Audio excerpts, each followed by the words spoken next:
ലഹരിയെ നേരിടാൻ സർക്കാരിന് action plan ഇല്ലെന്ന് പ്രതിപക്ഷ നേതാവ് വി.ഡി. സതീശൻ. കേരളത്തിൽ ലഹരി വ്യാപനം കൂടുകയാണ്. ആർക്ക് വേണമെങ്കിലും മയക്കുമരുന്ന് കിട്ടും. ഗൗരവതരമായ നടപടി ഉണ്ടാകണമെന്നും വി.ഡി. സതീശൻ ആവശ്യപ്പെട്ടു. കേരളത്തിൽ ലഹരി മരുന്ന് വ്യാപനം കൂടുകയാണ്, വർദ്ധിക്കുകയാണ്. വളരെ പോസിറ്റീവായിട്ടാണ് ഞാൻ തന്നെ പറഞ്ഞു. ഏത് തരത്തിലുള്ള ഒരു ആക്ഷൻ പ്ലാൻ ഗവൺമെന്റ് ആരംഭിച്ചാൽ ഞങ്ങൾ അതിന്റെ കൂടെ ഉണ്ടെന്നാണ് പറഞ്ഞത്. ഞാൻ നിങ്ങളോട് പറയുന്നു, നിങ്ങൾ 2 IG-മാരെ ചുമതലപ്പെടുത്തും, അവർക്ക് ഫ്രീ ഹാൻഡ് കൊടുക്ക്.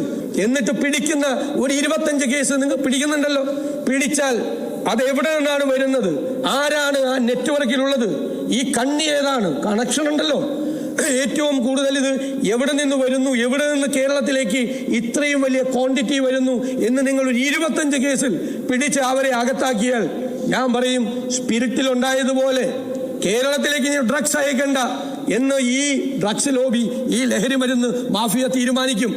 അങ്ങനെ ഒരു നടപടി നിങ്ങളുടെ ഭാഗത്തുനിന്ന് ഉണ്ടായില്ല. ഞങ്ങൾ സമ്മർദ്ദം ചെലുത്തണ്ടേ? ഗവൺമെന്റ് അല്ലേ, പ്രതിപക്ഷത്തിന് ചെയ്യാൻ പറ്റുമോ? അതുകൊണ്ടാണ് ശ്രീ രമേശ് ചെന്നിത്തല അങ്ങയുടെ നേരെ ചൂണ്ടുവിരൽ ഉയർത്തിയത്.